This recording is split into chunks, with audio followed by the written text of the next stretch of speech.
Salut, salut!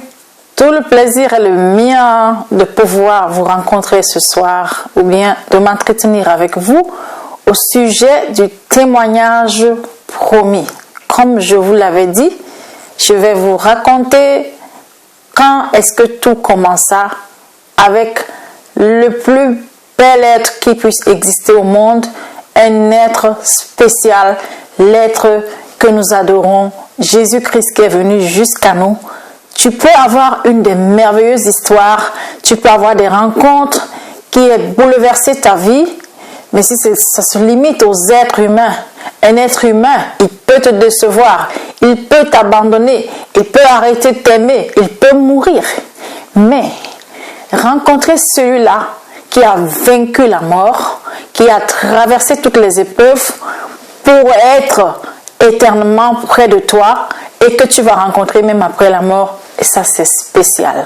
C'est pour cela que je l'appelle la plus belle des histoires, la plus belle des rencontres dont toute ma vie je serai toujours fière.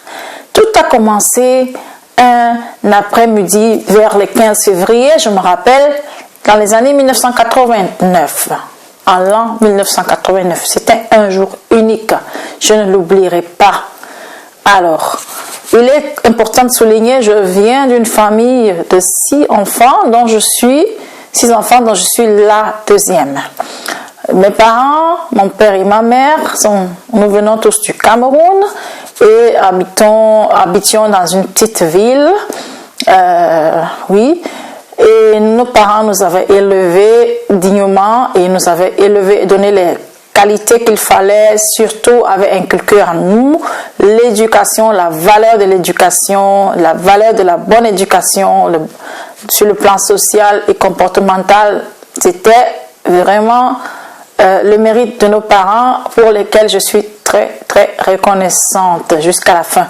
Et mon père était fonctionnaire, il était comptable matière de la préfecture dans cette petite ville et ma mère travaillait aux finances, plus précisément plus tard aux impôts, et nous avions ce qu'il nous fallait et je peux même vous dire que mon père il faisait le plus que son possible pour nous offrir une éducation de qualité pour que nous puissions faire de nos vies quelque chose.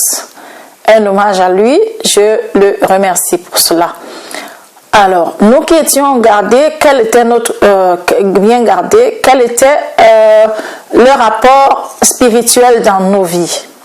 Mon père nous influença parce que c'était quelqu'un qui aussi avait un battement de cœur pour Dieu.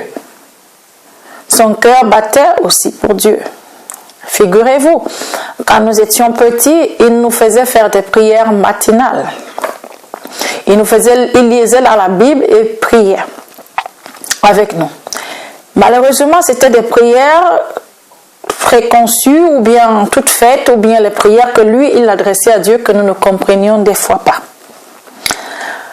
Alors, il nous faisait lire, il nous lisait la Bible, les psaumes, et puis prière, et ça a laissé quand même quelque chose en nous. Ma mère, quant à elle, était non seulement à son degré aussi chrétienne, parce qu'on priait à la maison, mais elle fréquentait l'église plus régulièrement. Mon père, des fois, nous accompagnait à l'église et nous accompagnait jusqu'à la porte. Je me rappelle très bien quand j'étais petite, qu'il nous accompagnait à l'école du dimanche, il attendait dans les environs et puis nous ramenait à la maison. En signe d'encouragement, mais lui, il était pratiquement contre l'hypocrisie des dirigeants d'église. Et c'est pour cette raison qu'il refusa d'ailleurs de nous faire baptiser, de nous faire confirmer, parce qu'il trouvait hypocrite tout ce qui se faisait et préférait essayer de trouver sa foi lui-même, son chemin à la maison, plus qu'à l'église. Ma mère était plus assidue à l'église, essayait de trouver ce chemin et essayait à sa manière de nous le communiquer. Alors, l'une des choses qui m'ont marqué était qu'ils nous ont aussi acheté souvent des bandes dessinées bibliques chrétiennes dans lesquelles j'avais découvert les personnages qui m'avaient marqué, tels que la vie de David, la vie de Joseph, vendu par ses frères et tout. Alors, je découvris dans ces livres un Dieu qui parle à ses enfants.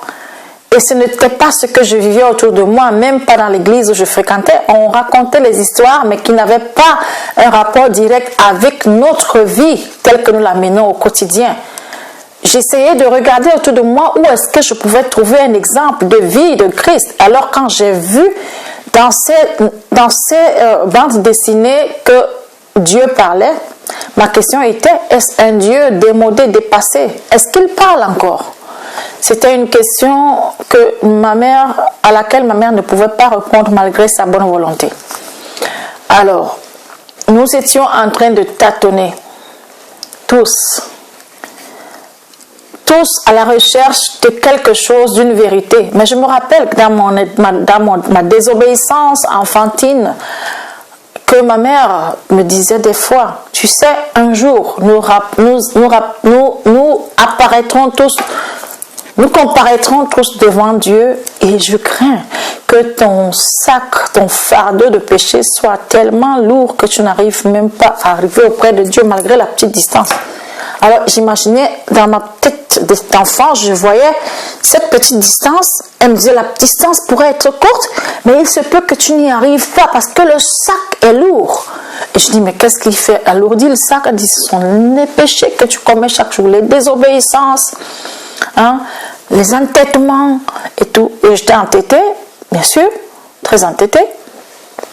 Alors je réfléchissais. Je disais, mais tiens, et j'avais très peur de l'obscurité. Comme il y avait extinction de lumière de temps en temps, si je me retrouvais en pleine nuit qu'il y avait extinction de lumière, j'hurlais parce que j'avais peur des ténèbres. Plus encore, j'avais peur de la mort. Parce que je m'imaginais la mort comme des ténèbres éternelles.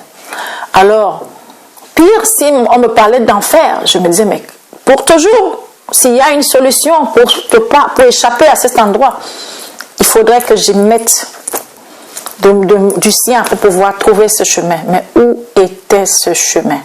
J'allais à l'église et je rentrais avec ma soif. Jusqu'à ce que, un jour, il s'est passé quelque chose. Un de nos parents éloignés, un oncle, qui fut pasteur à l'église d'ailleurs évangélique,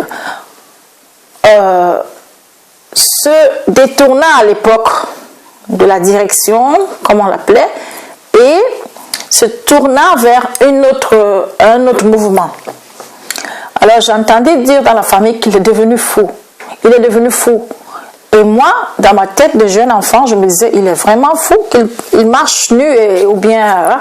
Alors je demandais, mais qu'est-ce qu'il marche nu? On me dit, non, il s'est égaré, il a changé de voie, il est parti maintenant se joindre aux assemblées de Dieu. Ah, je disais, mais qu'est-ce que la particularité de ces assemblées? Est-ce que Dieu parle là-bas? Ce Dieu que je lis dans les bandes dessinées, est-ce qu'il parle là-bas? Parce que c'est sûr qu'il a peut-être trouvé quelque chose là-bas, mais je ne comprenais pas pourquoi on le jugeait de fou. Il avait dû abandonner son poste de pasteur parce qu'on le lui a imposé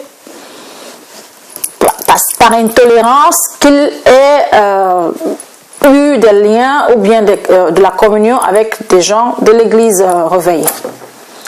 Alors c'est comme ça donc que cette histoire me suit et je me dis dans ma tête en prière, Seigneur, si là-bas tu parles, fais que je puisse être en connaissance de cette église. Je crois qu'il y a quelque part un endroit où je vais trouver cette chose-là qui va me faire réveiller ma foi et que je puisse vivre le Dieu qui parle.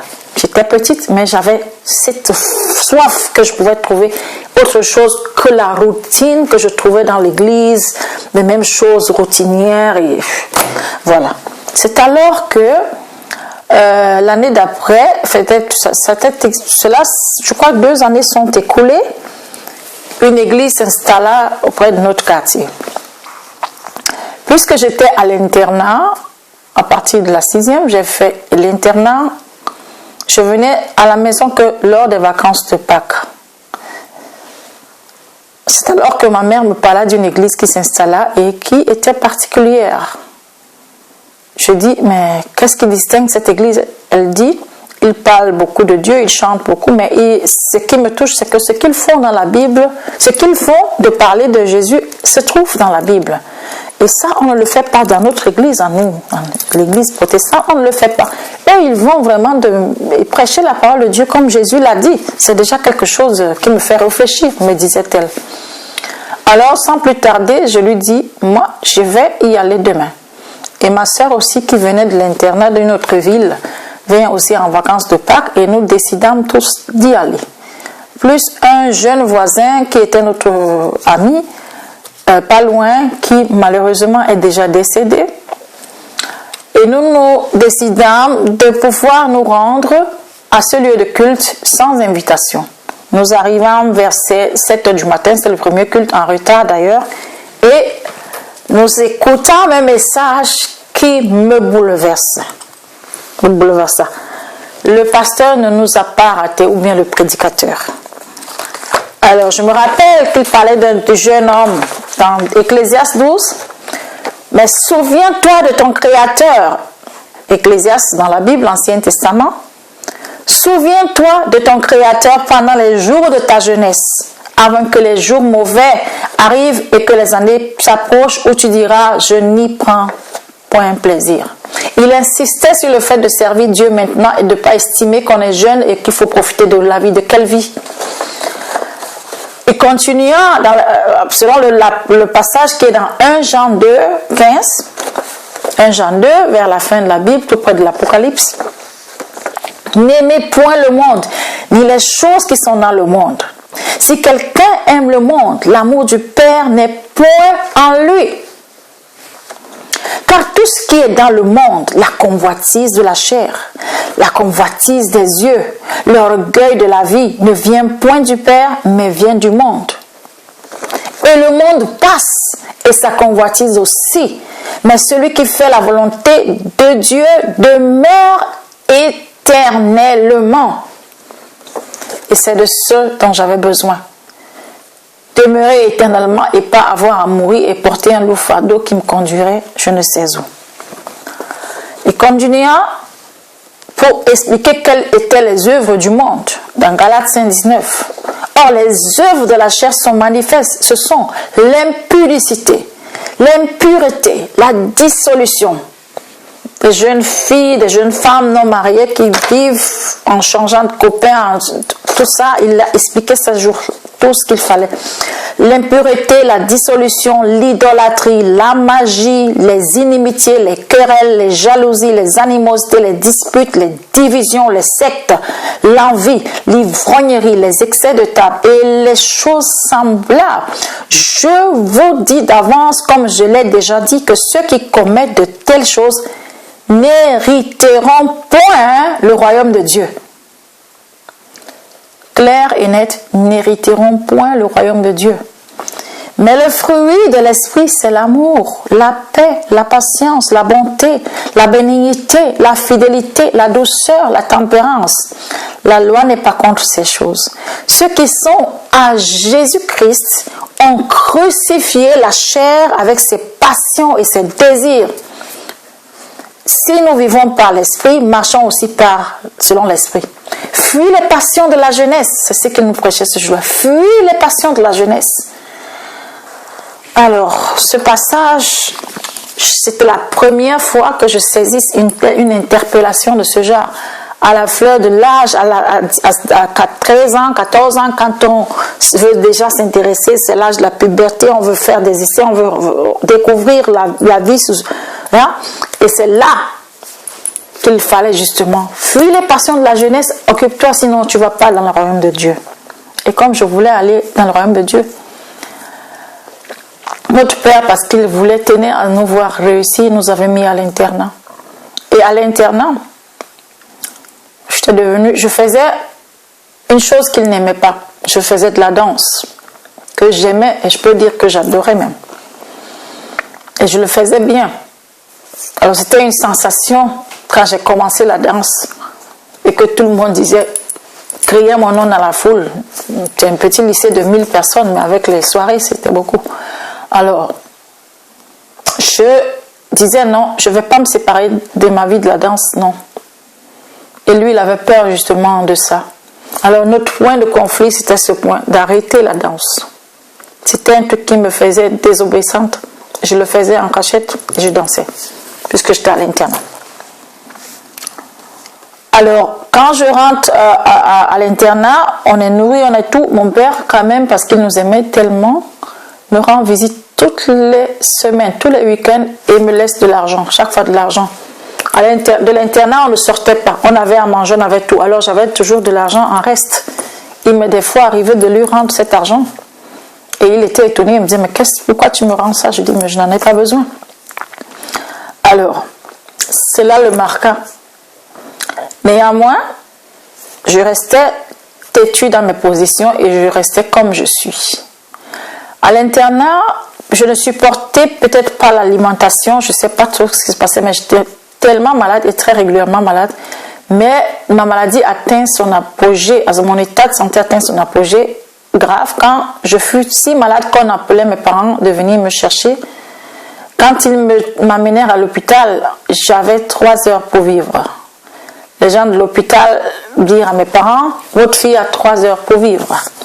Parce que j'avais plus de sang, pas du tout. Je savais plus où j'étais. Je savais que j'étais là, mais je sentais que je n'avais plus de vie en moi. Alors, je suis complètement désorientée et je sentais la vie me quitter.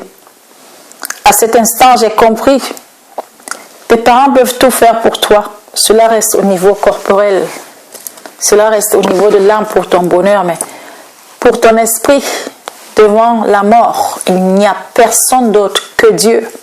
C'est Dieu seul qui peut te sauver de la mort, t'accompagner dans la mort pour le faire rencontrer. Et là, c'était une question que ni mon père ni ma mère, personne ne pouvait me sortir de cette situation. Alors je me demandais, irais-je rencontrer l'obscurité éternelle? Je crois que Dieu entendit mon cri de détresse et me ramena à la vie.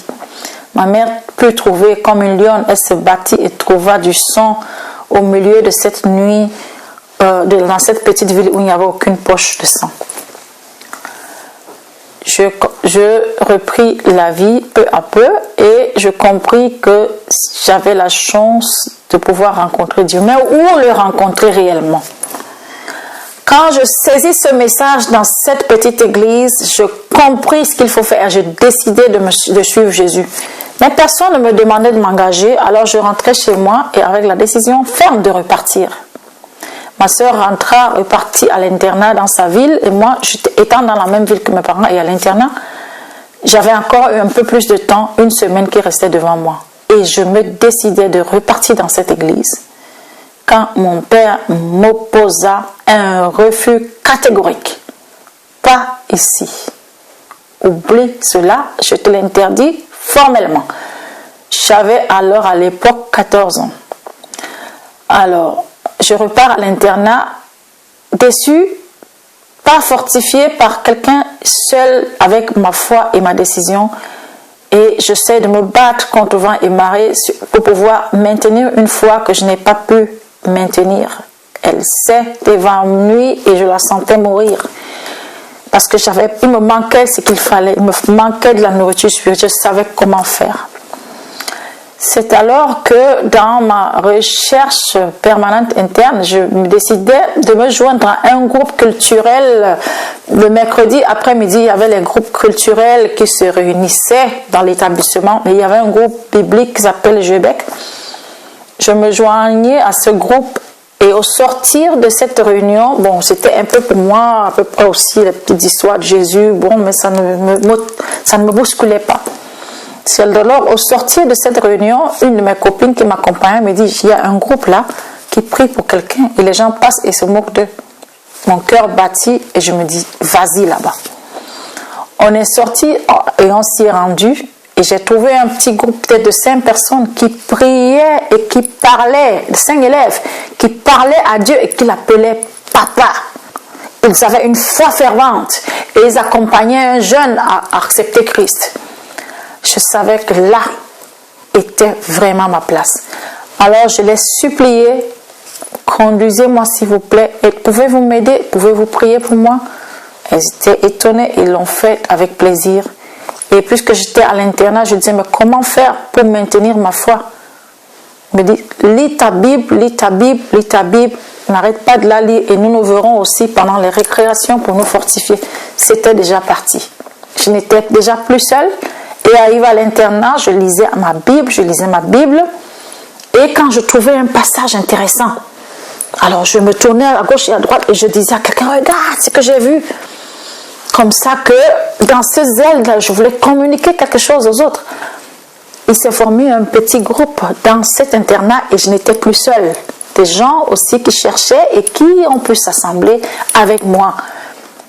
Alors, joyeuse de raconter à mon père que j'étais enfin devenue une nouvelle personne et que même j'étais prête à laisser cette danse pour suivre mon Dieu et pour lui faire plaisir. Parce qu'en fait, je pouvais continuer de danser.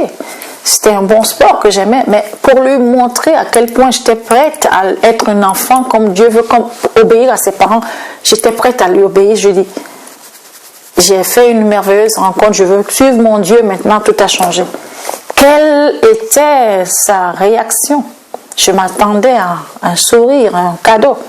Alors, inattendument, il vint et avec une rage inexplicable, il décida de me sortir de l'internat et j'étais déjà en 3e, j'avais 15 ans et le brevet s'amenait, nous étions en février et le brevet était en juin.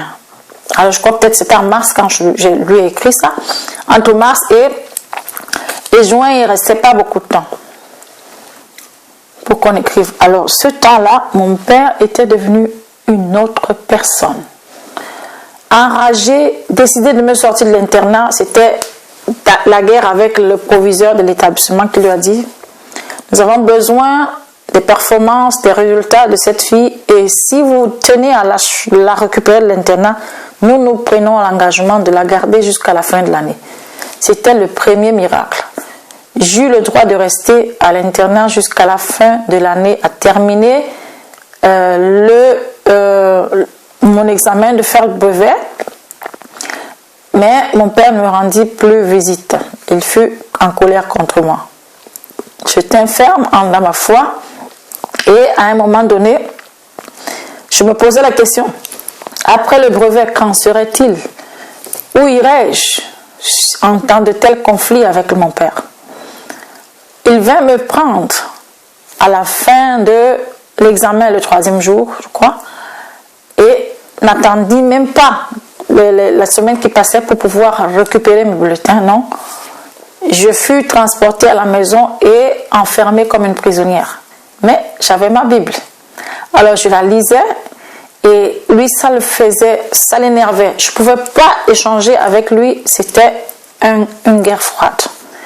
Je n'avais pas le droit de sortir, pas le droit de rien faire, mais comme il travaillait, je pouvais lire ma Bible à la maison. Alors une fois, j'ai trouvé ma Bible déchiquetée en petits morceaux et c'était terrible. Comme il voyait que je ne lâchais pas parce que je continuais de lire ma Bible et que tout le monde à l'époque ne me comprenait pas, ma mère ne me comprenait pas, mes frères, personne ne me comprenait, ma soeur. Bref, j'étais seule dans mon camp. Ma mère, elle a dû recevoir plus tard de Dieu une révélation comme quoi toute sa maison se vautrait dans la boue et la seule personne qui n'y était pas, c'était moi. C'est comme ça qu'elle a arrêté de me persécuter. Alors, pour continuer, je vais vous citer les phases importantes qui pouvaient m'influencer.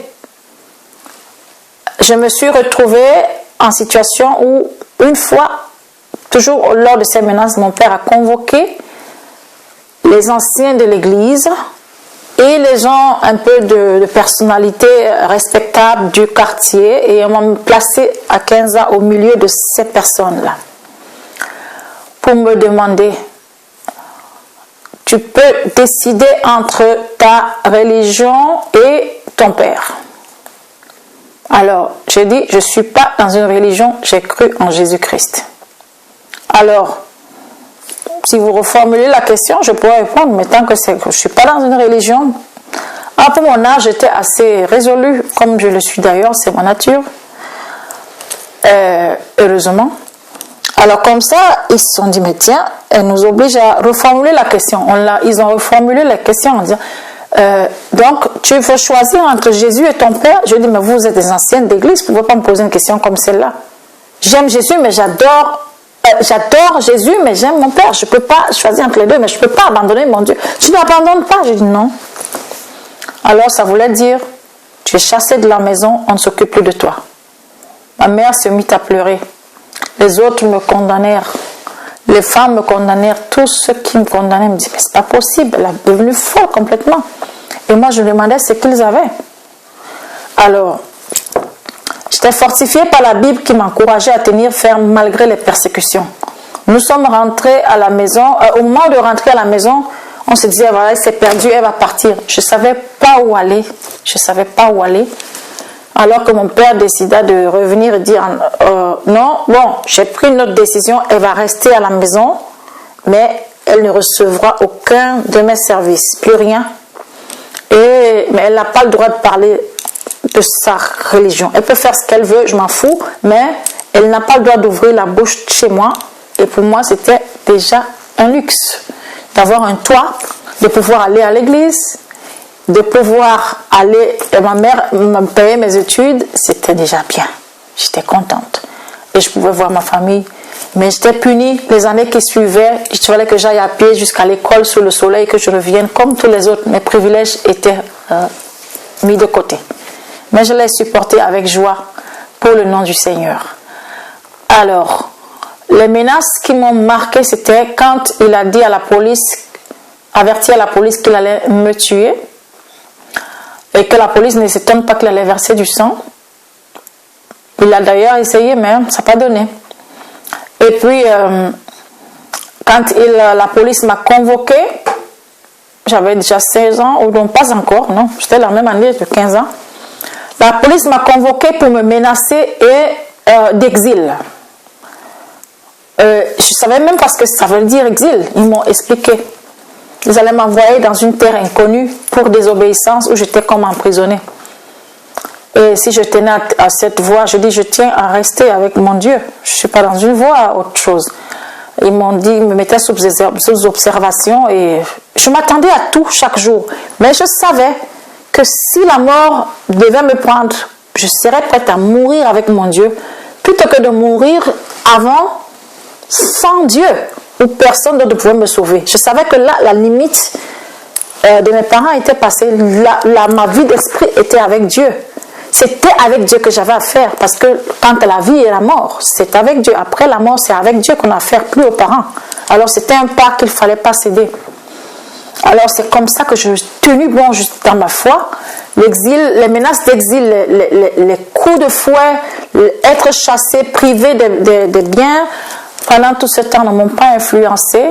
J'ai tenu bon, ma persévérance, ma mère est venue dans la foi, mon père, triste de ce fait que ma mère ne me persécutait plus, a demandé à divorcer d'avec elle alors que c'était une famille unie, tout allait bien.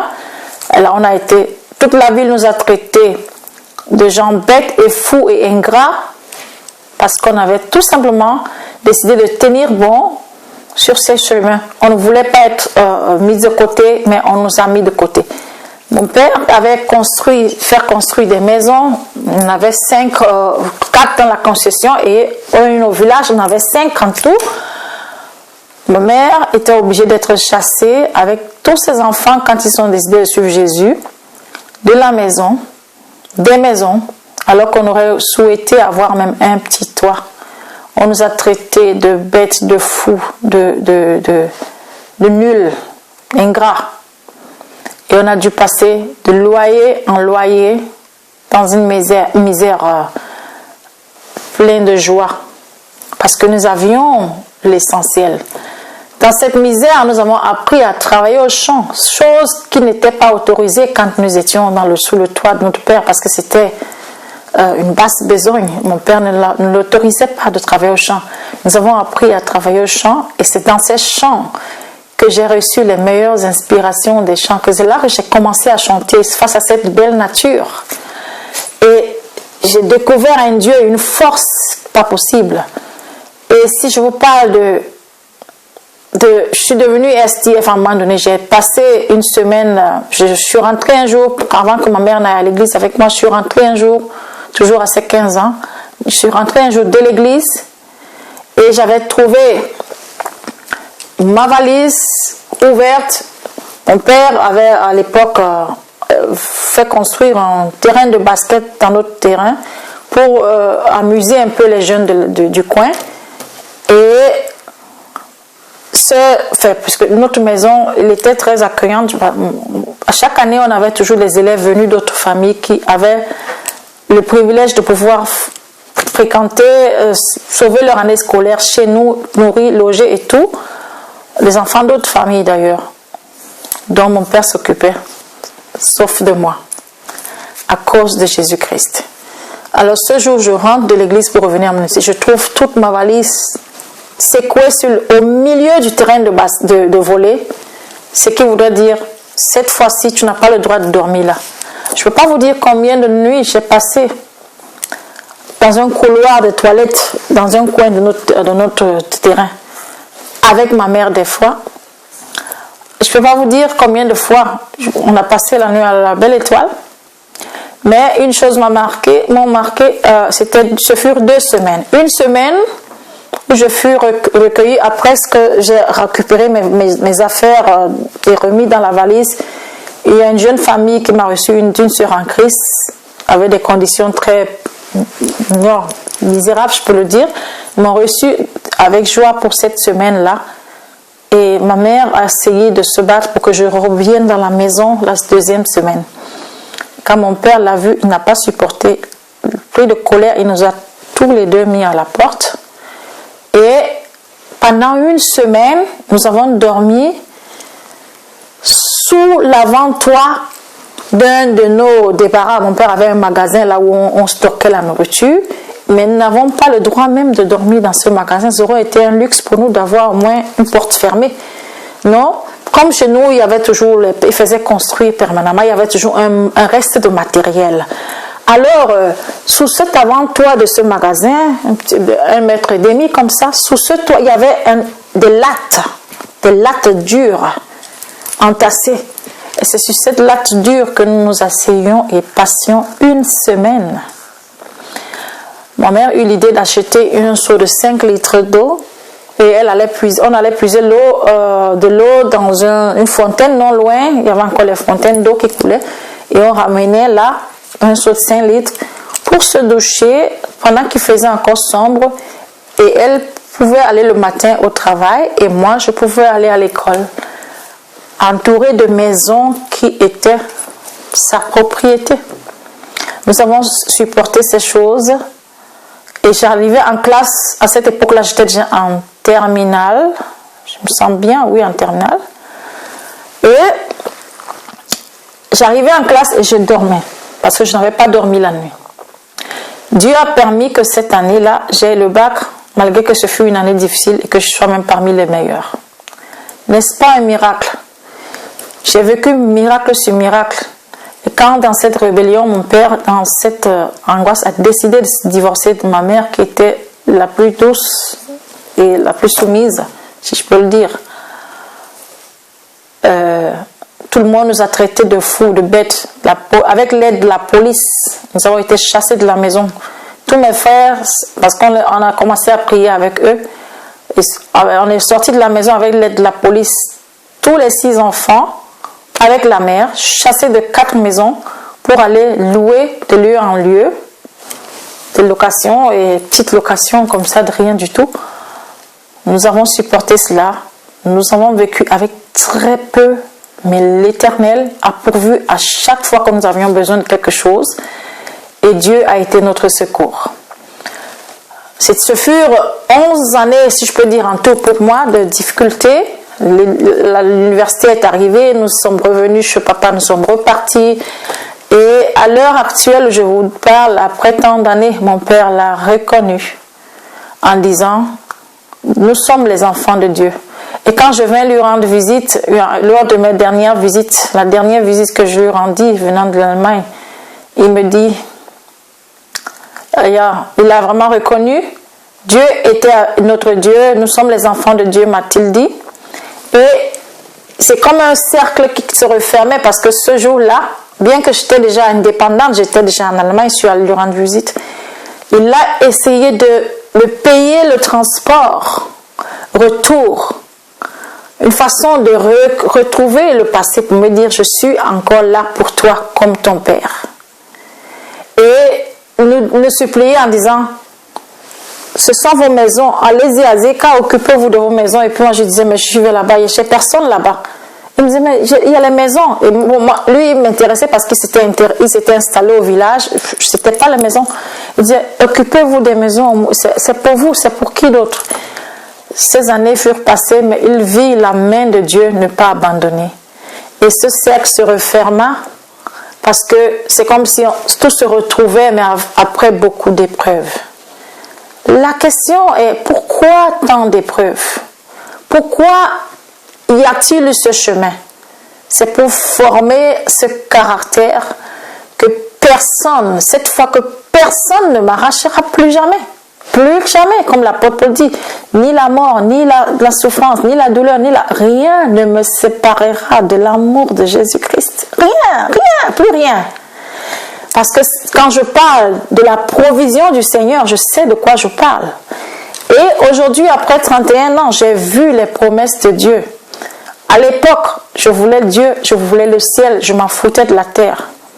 Dieu m'a surprise en me donnant même les biens terrestres.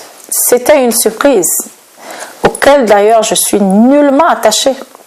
Mes yeux sont restés focalisés sur le royaume de Dieu. Et après 30 ans, je pourrais encore partager mon témoignage en 3 décennies.